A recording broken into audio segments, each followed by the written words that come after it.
Ah, a brand new, never-repeated story just for you. Are you ready?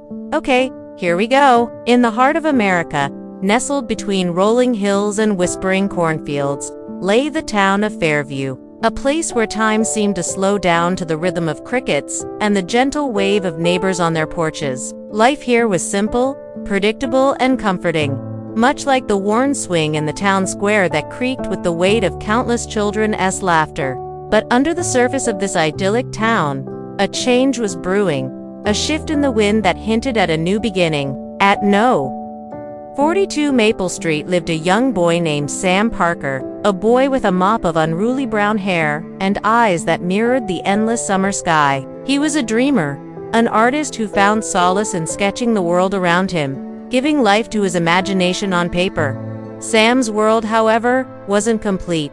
There was a missing piece, a void that echoed in the silence of their house, and in the unspoken words shared between him and his mother, Kelly.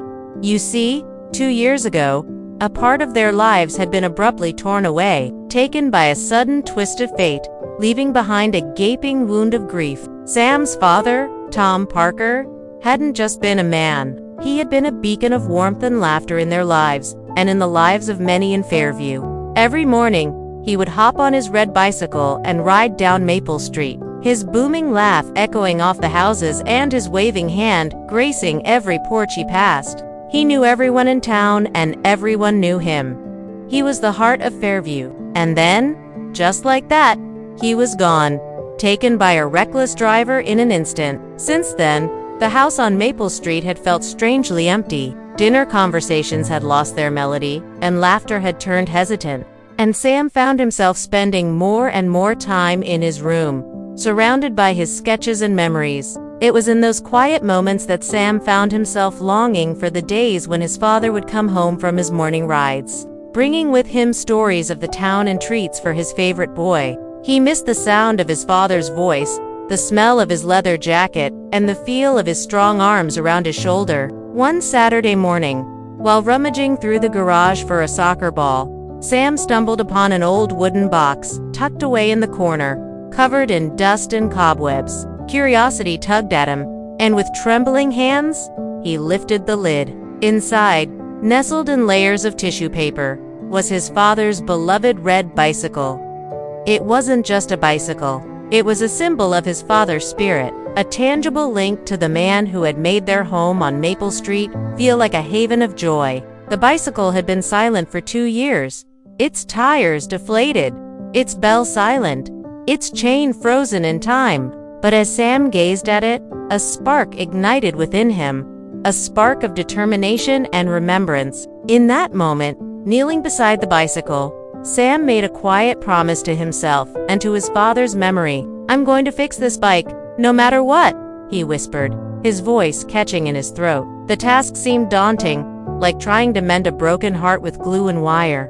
But something about the idea of breathing life back into his father's bicycle filled him with a sense of purpose, a reason to push back the darkness that had crept into their lives. He didn't know much about fixing bicycles, but he was willing to learn. He took the bicycle out of the garage, propped it against the wall, and went back inside to grab his sketchbook. He studied the bike, tracing lines and making notes, determined to understand its parts and how they fit together. He watched YouTube videos late into the night, the soft glow of the laptop screen illuminating the determined look on his face. His room, once filled with the ghosts of his sadness, was now filled with the sounds of tinkering and the faint smell of oil and grease. As days turned into weeks, the bicycle slowly began to take shape again. The dented fenders were polished until they gleamed. The rusted chain was replaced and the flat tires were pumped up, ready to roll. Sam's determination was unwavering, fueled by the hope that he could bring back not only his father's bicycle, but also the happiness it symbolized. His mother, Kelly, watched him work, a mixture of pride and sorrow in her eyes. She saw in him the same determination that had shone in her husband's eyes all those years ago. Then one afternoon, as Sam was tightening a bolt, he heard a familiar voice behind him. "That's quite a project you got there, son." Startled, Sam turned around to find Mr. Jenkins, his gruff exterior hiding a kind heart, standing in his doorway.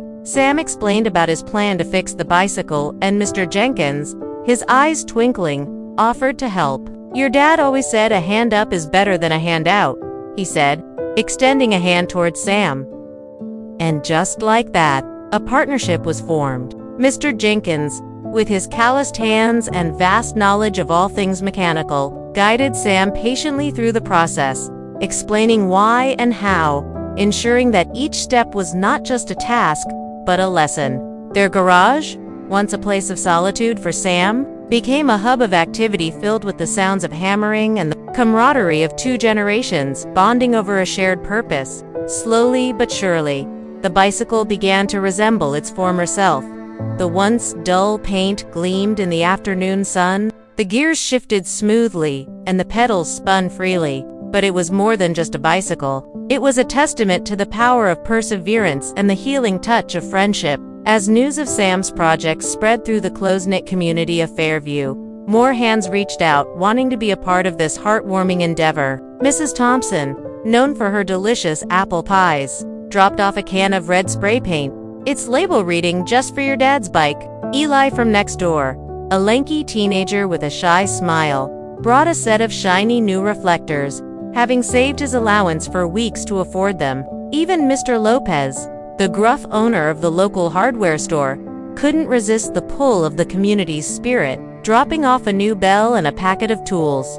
Each contribution, no matter how small, added a touch of love and a layer of meaning to the bicycle. For in Fairview, they weren't just fixing a bike, they were mending a piece of their shared history, a piece that had Tom Parker's name written all over it. And so, with the support of his neighbors and guided by Mr. Jenkins' wisdom, Sam Parker continued his journey, turning the rusty cogs of the bicycle into the smooth gears of remembrance, making sure that every stroke of his wrench brought him closer, not just to his father, but to the community that held their memories dear. Well, my friends, that wraps up our story for today.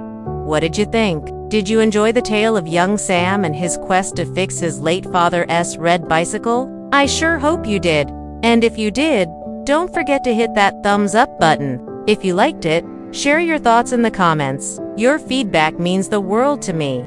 Plus, if you subscribe, you'll be the first to know when I release another original American English story just for you. Thanks for joining me on this journey. Until next time, keep chasing those dreams, keep believing in the power of hope, and above all, keep pedaling towards the sunshine, just like Sam and the folks in Fairview. Who knows where your journey might take you? It could lead to a whole new adventure, just like it did for Sam and his neighbors. Remember, the greatest journeys often start with a single pedal stroke. So keep going, keep believing, and most importantly, keep dreaming.